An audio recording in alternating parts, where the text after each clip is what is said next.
Hello guys, all JEE aspirant स्वागत करता हूं आपका अपने YouTube channel Yogyata institute of future science. बेटा, जैसे कि हमने वन शॉट आपका बेसिक से हायर लेवल तक कुछ अपलोड किया है और बाकी का बचा हुआ धीरे धीरे हम अपलोड कर देंगे। तो आपको इससे मैं बेसिक से लेकर हायर लेवल तक मैं पीवाईक्यू क्वेश्चन का बिल्कुल निचोड़ देने वाला हूं। मतलब आपका इस क्वेश्चन के थ्रू, मतलब जो पीवाईक्यू क्वेश्चन रहेंगे ना अपने पास में, ये पीवाईक्यू क्वेश्चन रहेंगे, ठीक है। इसी से ही बेसिक थ्योरी और केमिकल रिएक्शन को क्लियर करने वाले हैं, ठीक है। तो अपना जो स्कोर रहने वाला है वो 100 ही रहेगा। 100 तक ही आपको अप्रोच करना है बेटा। वन शॉट ये होने वाला है, मतलब इसमें मोस्ट इंपोर्टेंट पीवाईक्यू क्वेश्चन लेने वाला हूँ, ठीक है। चलो देखते हैं, आगे बढ़ते हैं। हम एक क्वेश्चन लेते हैं यहाँ पर पहले। और तो क्वेश्चन क्या कह रहा है guys? The incorrect statement regarding geometrical isomer of two butene. देखिए, 2-ब्यूटीन के रिगार्डिंग बोला क्वेश्चन, कह रहा है सिस-ब्यूटीन और ट्रांस-ब्यूटीन, इन दोनों में जो पूछा गया आपसे, वो क्या पूछा गया है? पूछा गया है कि लेस डायपोल मोमेंट, मतलब ये डायपोल मोमेंट क्या राइट है? क्या डायपोल मोमेंट, ठीक। दूसरा बोला है सिस ब्यूटीन और ट्रांस ब्यूटीन इंटरकन्वर्टिबल रूम टेम्परेचर। तीसरा बोला गया कि सिस और ट्रांस स्टीरियो आइसोमर होते हैं क्या। और चौथा बोला गया लास्ट कि ट्रांस ब्यूटीन और सिस ब्यूटीन में स्टेबिलिटी ट्रांस की ज़्यादा होती है। बोलो यस और नो। क्या आपको ये बात समझ में आई? देखो बच्चों, हमें ये पता है इनकरेक्ट पूछा, ये आपको ध्यान रखना है कि क्या पूछा उसने? इनकरेक्ट पूछा है। तो इनकरेक्ट में सबसे पहला स्टेबिलिटी राइट है अपना, ये अपना आंसर नहीं है। पर ये स्टीरियो आइसोमर होते हैं, बस ये भी राइट है अपना आंसर। इंटरकन्वर्टिबल होते हैं, यस ये भी है। क्या डायपोल मोमेंट ट्रांस का ज्यादा होता है? नो, आप लोग जानते हो डायपोल मोमेंट सिस का ज्यादा होता है। तो थोड़े कॉन्सेप्ट हम इसी से ले लेते हैं, सिस और ट्रांस वाले ब्यूटीन से, ठीक है। ध्यान से देखना कि बच्चों, अगर मेरे पास ये सिस है और ये ट्रांस है, ठीक है बेटा, यहां पर हाइड्रोजन होगा और यहां पर भी हाइड्रोजन होगा। मैंने कहा ये CH3 है, ये भी CH3 है, इधर भी CH3 है और इधर भी CH3, इधर H इधर H। तो कुछ मेजर पॉइंट की हम बात करते हैं, ठीक है। देखो, फर्स्ट पॉइंट है स्टेबिलिटी। स्टेबिलिटी आपको याद रखनी है हमेशा, ये A है, ये B, मतलब B ट्रांस है। ट्रांस की ज्यादा होती है किससे? सिस से, पहला पॉइंट। दूसरा पॉइंट जो इसमें है डायपोल मोमेंट का, जो अभी क्वेश्चन में था, डायपोल मोमेंट। वो डायपोल मोमेंट किस पे डिपेंड करता है? आपको पता है mu equal to Q into डी, चार्ज इंटू डिस्टेंस, है ना। या फिर डायपोल मोमेंट क्या बोलते हैं हम? Charge in a particular direction, एक ही डायरेक्शन में चार्ज होना चाहिए, ठीक है। देखो बेटा, CH3 इधर डोनेट कर रहा है और ये भी इधर डोनेट कर रहा है, तो कहीं ना कहीं एक इस इधर से है और एक इधर से। क्या ये अपोजिट हुआ? यस, ये अपोजिट हो गए। और अगर अपोजिट है तो पर्टिकुलर डायरेक्शन तो नहीं है। चलो, इसका डायपोल मोमेंट तो कम है। क्या ये एक ही डायरेक्शन है? क्या यस, ये पर्टिकुलर लोअर डायरेक्शन में है। इसका मतलब सिस का डायपोल मोमेंट हाई होगा देन कंपेयर टू ट्रांस, ठीक है। नेक्स्ट, अगर मैं बात करूं यहां से थर्ड पॉइंट, बॉइलिंग पॉइंट। बच्चों, जब इसका डायपोल मोमेंट हाई है A का, तो जाहिर सी बात है डायपोल मोमेंट जितना ज्यादा होगा बॉइलिंग पॉइंट उतना ज्यादा होगा। तो इसका मतलब बॉइलिंग पॉइंट A का ज्यादा है B से। फोर्थ बात करते हैं melting point. Melting point depend करता है, ये डिपेंड अपॉन पैकिंग। और पैकिंग किसकी अच्छी होगी इसमें, ट्रांस या सिस? देखो, एक ये बॉक्स है, ठीक है, और इस बॉक्स में मैंने एक तो डाल दिया ये वाला मॉलिक्यूल, ठीक, और एक डाल दिया ये वाला मॉलिक्यूल। तो किसकी अच्छे से पैकिंग होगी? ट्रांस वाले की, है ना। और अगर ट्रांस वाले की पैकिंग अच्छे से होगी तो उसका मेल्टिंग पॉइंट भी ज़्यादा होगा। एक एग्जांपल देता हूँ, बहुत सिंपल सा। देखो, मान लो हमारे पास एक बीकर है या कोई बर्तन है और उसमें अगर हम अच्छे तरीके से कोई चीज़ भर देते हैं और उसको तब गर्म करें, और एक मतलब खोखला सा बर्तन है, उसमें कोई चीज़ें हमने ऐसे ही रैंडम डाल रखी हैं, तो कौन जल्दी मेल्ट हो जाएगा? जिसमें रैंडम पड़े। क्यों? क्योंकि हीट लगेगी उसमें अच्छे से, लेकिन इसमें नहीं लग पाएगी। बात क्लियर है?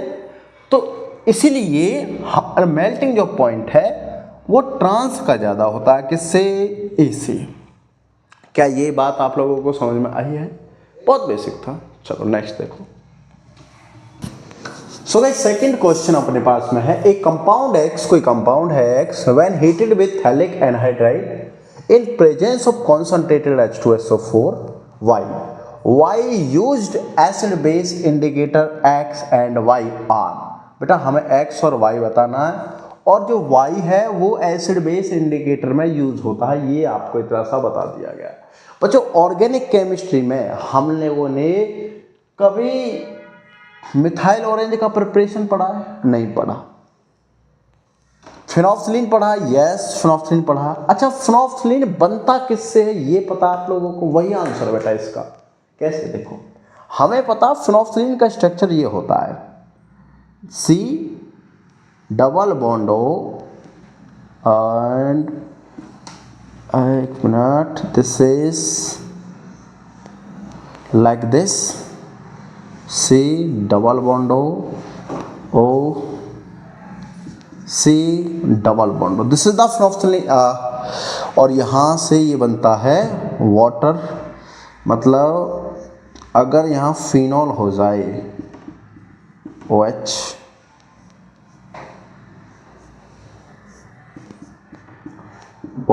और यहाँ से निकल जाए H2O, तो ये बनता क्या है? ये बनता कुछ इस टाइप से, दोनों रिंग, और ये भी रिंग है, इधर ऑक्सीजन, इधर भी ऑक्सीजन, यहाँ से दो bond carbon, this is O, this is C double bond O, and this is like this, this is the फिनॉक्सिलिन।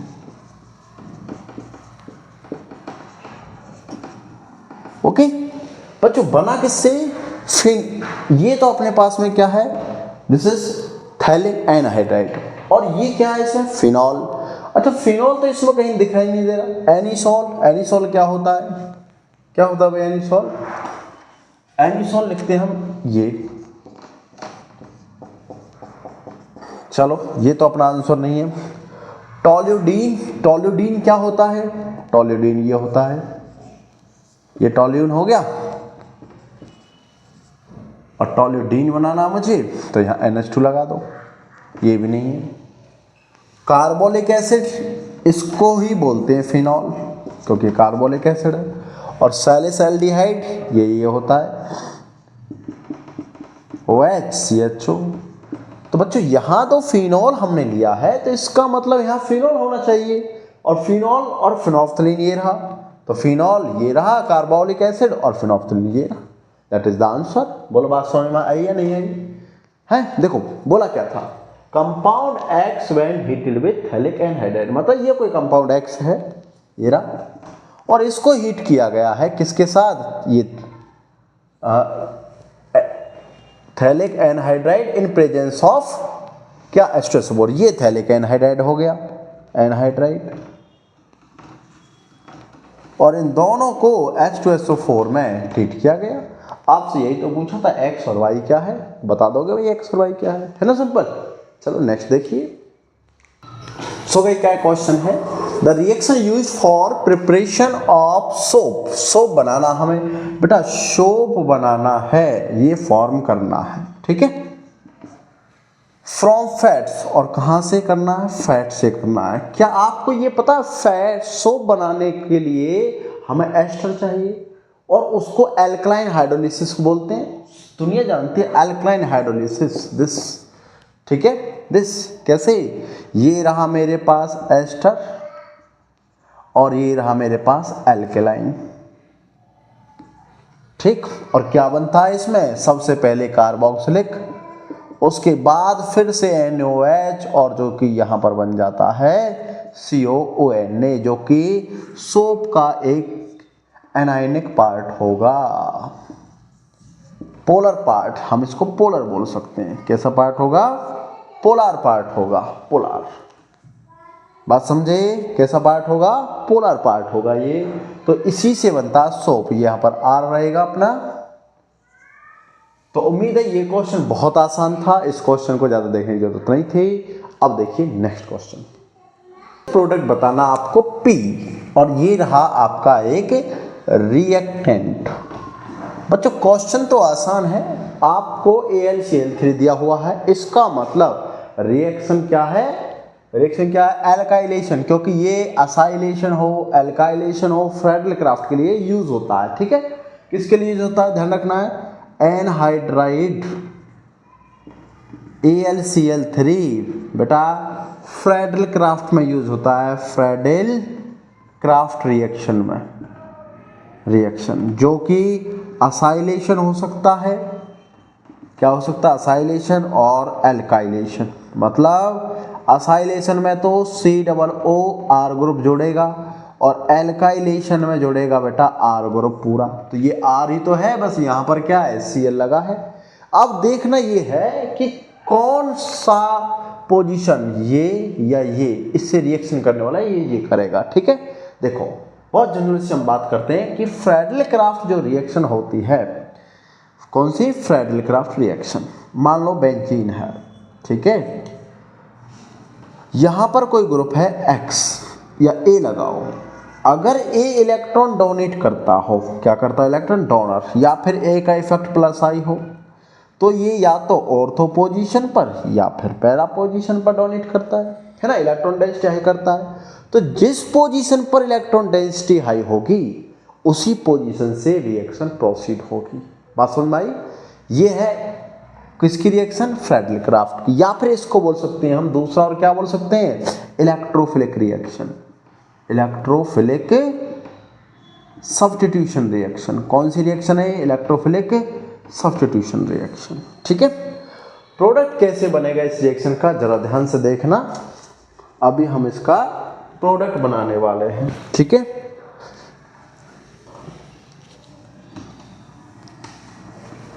देखो हमने देखा ये रहा ये ग्रुप CH3O, बेटा ये डोनर है और ये एक्सेप्टर है, -I या -M बोलेंगे, ये क्या है, +I है, +M हो गया, तो डोनेट करेगा।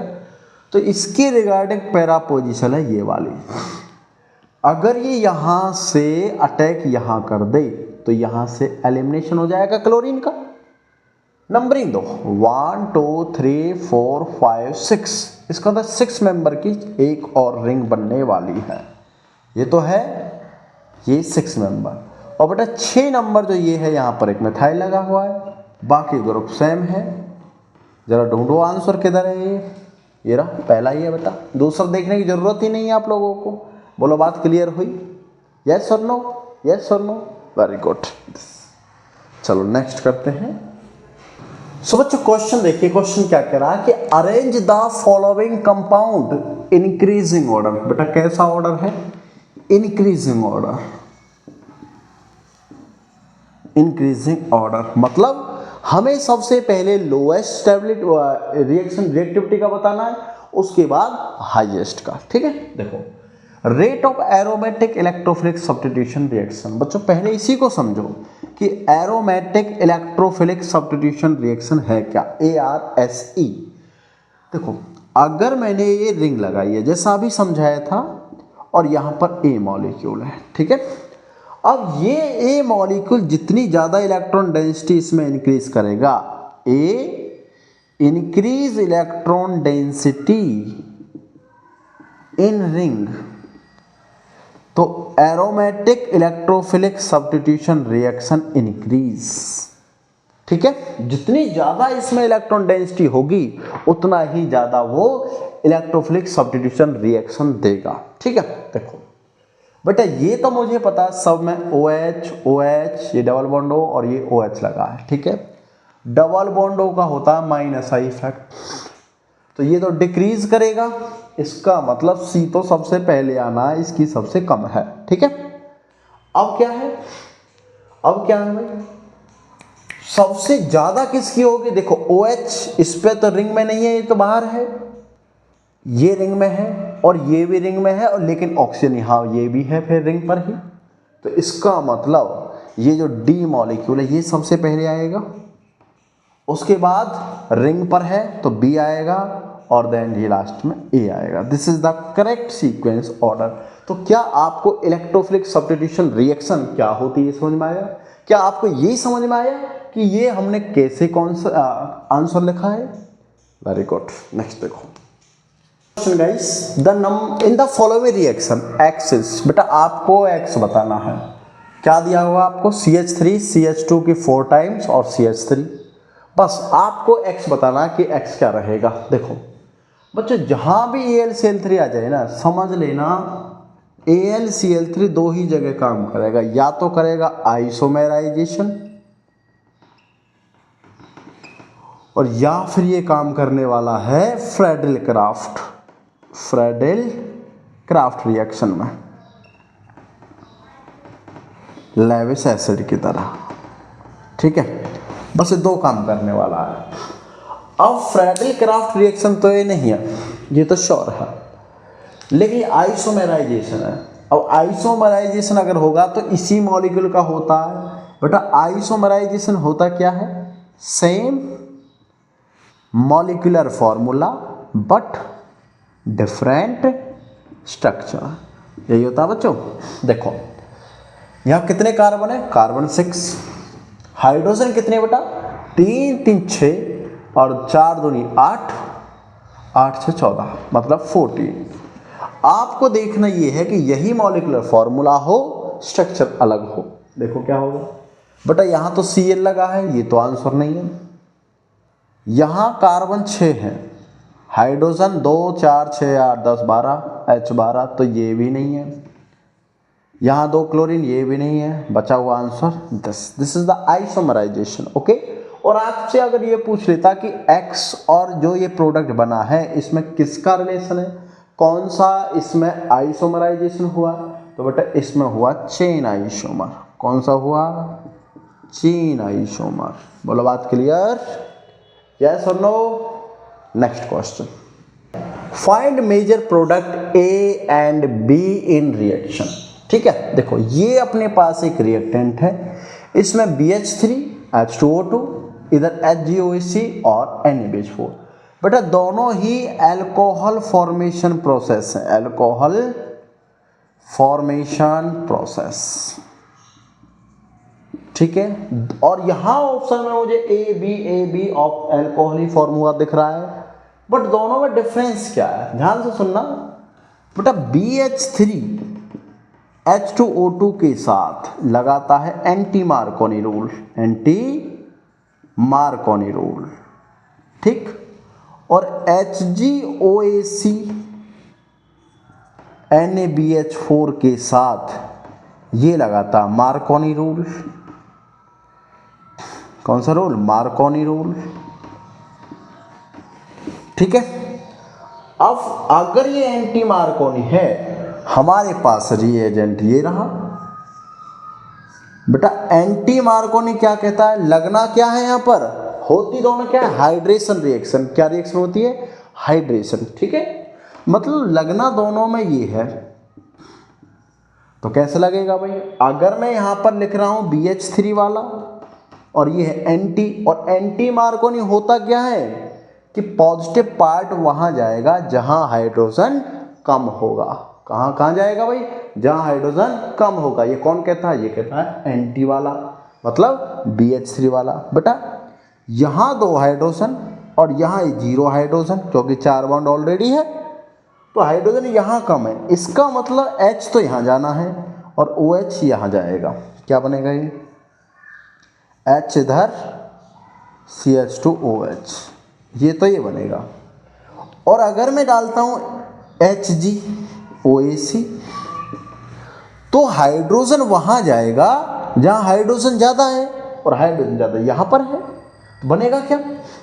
तो बनेगा ये वाला मॉलिक्यूल OHCH3 बनेगा, यहाँ बनेगा OH। ढूंढो बेटा, बी जो होना चाहिए वो तो होगा ये मॉलिक्यूल, और ए जो होना चाहिए वो होगा ये इस टाइप का मॉलिक्यूल। ढूंढते हैं ए, एक तो इसमें है ऐसा, अच्छा ये नहीं है, ये नहीं है, ये और ये में है, इसमें है, इसमें अलग है। दिस इज द आंसर, क्योंकि ये रहा ये वाला मॉलिक्यूल। बोलो बात समझ में आई? है सिंपल। आपको दोनों रिएजेंट का वर्क मैंने यहाँ पर बेसिकली समझा दिया है, ठीक है। तो क्वेश्चन इसी टाइप से बनेगा और आपको पेशेंस रखकर ऐसे ही सॉल्व करना है, ठीक है ना। चलो नेक्स्ट क्वेश्चन देखते हैं, ठीक है। चलो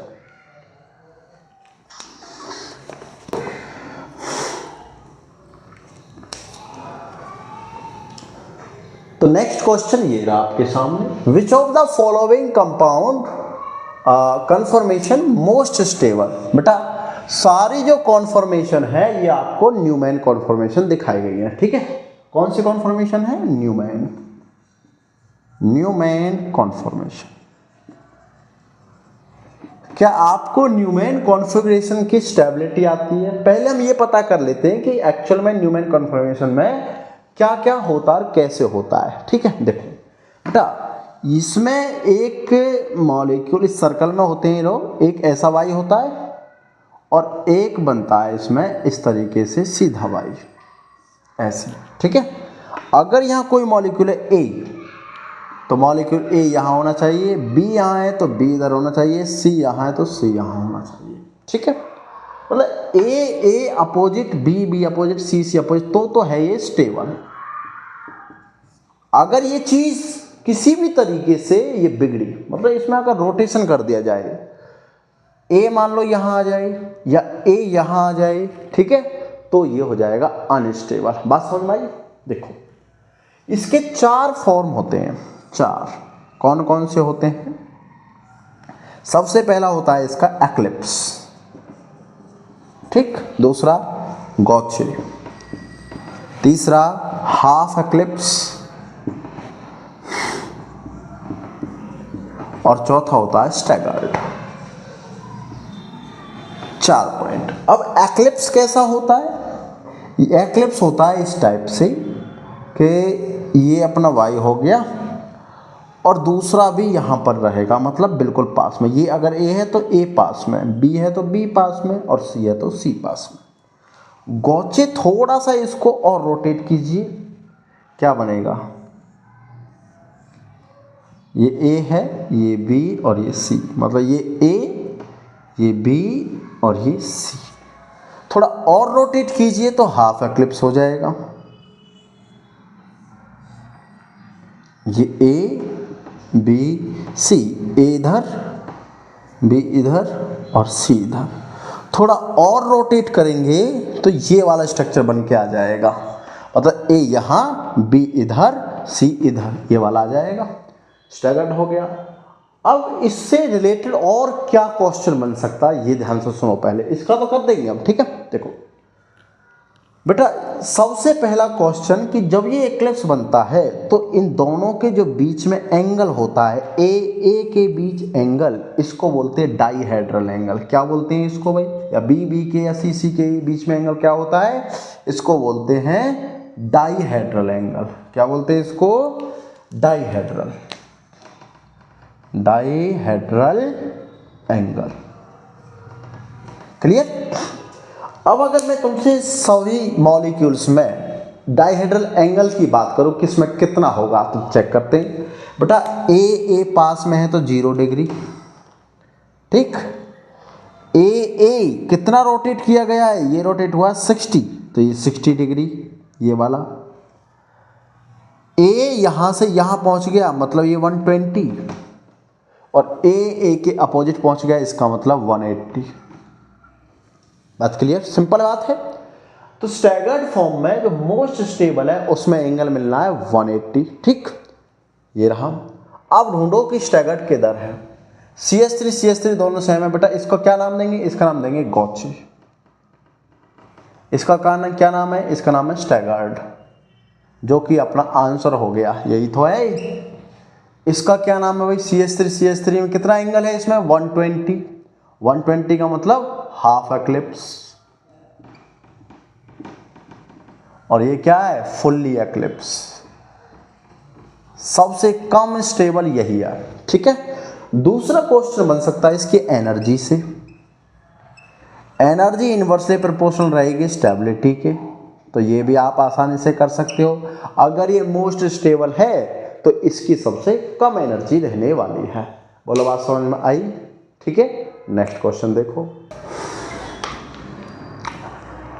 सो गाइस क्वेश्चन क्या है देखो।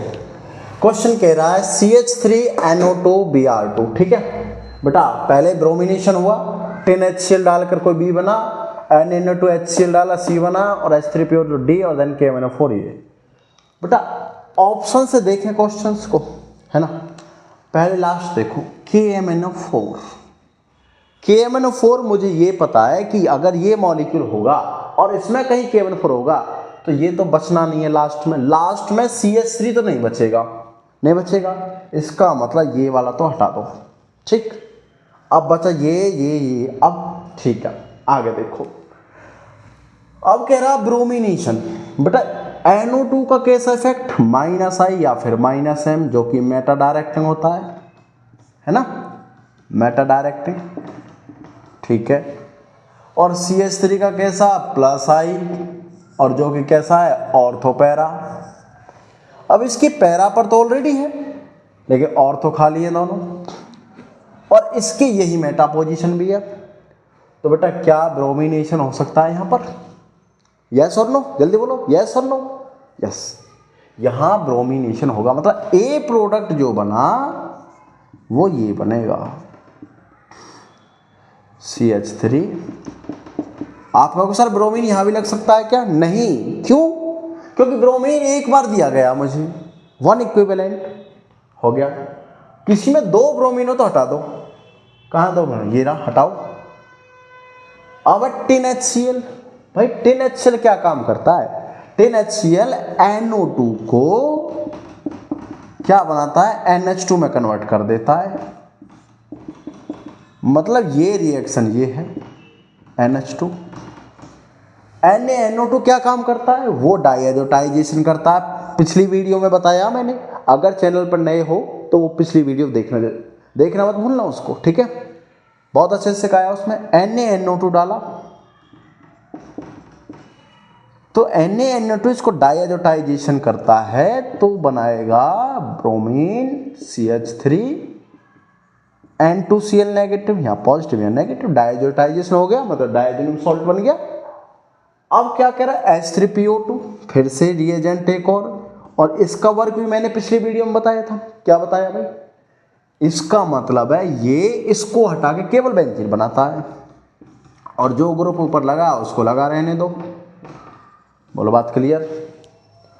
और अब लास्ट में है क्या? KMNO4 क्या काम करता है? इसको कार्बोक्सिलिक एसिड बनाता है।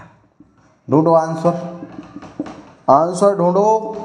COOH के ऑर्थो पोजीशन पर लगा होगा, OH हटाओ, दिस इज द आंसर। बोलो एक पॉइंट समझ में आया? यस और नो, जल्दी बोलो, समझ में आया? यस, बस ऐसे ही बने रहो, सब समझ में आने वाला, बेसिक से बिल्कुल, ठीक है। और चैनल पर अगर नए हो तो शेयर और लाइक करो इसको, ठीक है। सब्सक्राइब भी करो और बेल आइकन को प्रेस करो ताकि न्यू अपडेट मिलता रहे, ठीक है। चलो नेक्स्ट क्वेश्चन देखते हैं, ये रहा। हमको ये पता है कि जो ये दोनों प्रोडक्ट है बेटा P और Q, मतलब कार्बोक्सिलिक एसिड COOH और अल्कोहल, ये कैनिज़ेरो में बनते हैं। किस में बनते हैं? कैनिज़ेरो में। और बच्चों कैनिज़ेरो वो रिएक्टेंट होना चाहिए जिसमें अल्फा हाइड्रोजन एब्सेंट हो। बात क्लियर? इसका मतलब वो या तो एल्डिहाइड होना चाहिए। वो क्या होना चाहिए? वो एल्डिहाइड। इसका मतलब ये है कि इसका बनने से पहले वो एल्डिहाइड था। चलो ऑप्शन के साथ देखते हैं। CrOCl2, बेटा ये किसका रिएजेंट है पता आपको? इटार्ड रिएक्शन का, CrO2 Cl2 किसका रिएजेंट है ये? इटार्ड। ठीक है, तो इटार्ड तो रिएक्शन नहीं होती इसमें, क्योंकि इटार्ड रिएक्शन किस में होती है? टॉल्यून से एल्डिहाइड बनाने में। इटार्ड रिएक्शन किस में होती है बच्चों? टॉल्यून का बेंजल्डिहाइड बनाने में, ये इटार्ड रिएक्शन में होता है। ठीक है, KMnO4, बेटा KMnO4 इससे तो कोई रिएक्शन करेगा ही नहीं, कभी नहीं करता। ठीक है, ये भी नहीं है। हाँ, CrO2, यस, ये रिएजेंट वो है CrO2O3 जो क्या काम करता है? एरोमेटाइजेशन, एरोमेटाइजेशन का काम करता है। ठीक है, अगर ये एरोमेटाइजेशन का काम करता है तो इसका एरोमेटिक 6 मेंबर का और ऊपर रह गया टॉल्यून, 7 कार्बन है ना। चलो बन गया वही। सेकेंड रिएजेंट क्या है इसके बाद? CrO2, ये मैंने लिखा टॉल्यून से बेंजल्डिहाइड। अगर CrO2 Cl2 डाला तो टॉल्यून से बन गया बेंजल्डिहाइड। और बेटा अब मेरे पास कुछ आंसर आ गया है, क्योंकि अल्फा हाइड्रोजन इस पर नहीं है, तो हमारे पास NaOH अगर होगा तो बनेगा प्रोडक्ट, एक तो बनेगा बेटा क्या? COOH और दूसरा बनेगा CH2OH। बोलो बात क्लियर? क्या समझ में आया? तो आंसर कौन सा हुआ? 3। बड़े और लेंथी क्वेश्चन देखकर घबराना नहीं है, ठीक है, क्योंकि अगर घबरा गई तो बेटा क्वेश्चन सॉल्व कैसे होगा? बहुत इजी क्वेश्चन आते हैं ऑर्गेनिक केमिस्ट्री के। ठीक है, नेक्स्ट क्वेश्चन देखिए। ये रहा बेटा लास्ट क्वेश्चन आपका। क्या कह रहा है? हमारे पास एक ये मॉलिक्यूल है और इसमें H2SO4 डाला कॉन्सनट्रेटेड। देखो बच्चों, क्या मुझे ये पता है कि कॉन्सनट्रेटेड H2SO4 H+ डोनेट करेगा? बस इसका काम यही है ना। और ये सारी एल्कीन है, अगर मैं चाहूं तो इसका आंसर 1 सेकंड में लगा दूंगा। पता है क्या? क्योंकि most stable alkene are more stable, that is the answer. लेकिन हमें सीखना है बना कैसे, ताकि इस टाइप का कोई और क्वेश्चन आ जाए तो कैसे करना है। ठीक है, देखो सबसे पहले मैंने इस मॉलिक्यूल्स में H+ का प्रोटोनेशन कराया इससे। ठीक है, अब जब प्रोटोनेशन हुआ तो क्या ये मॉलिक्यूल कुछ ऐसा बना? पॉजिटिव, लाइक दिस, यस और नो। और ऑक्सीजन पर पॉजिटिव चार्ज मतलब इलेक्ट्रोनेगेटिविटी है, तो ये बॉन्ड टूटेगा, और बॉन्ड टूटा तो क्या ये मॉलिक्यूल कुछ ऐसा बना?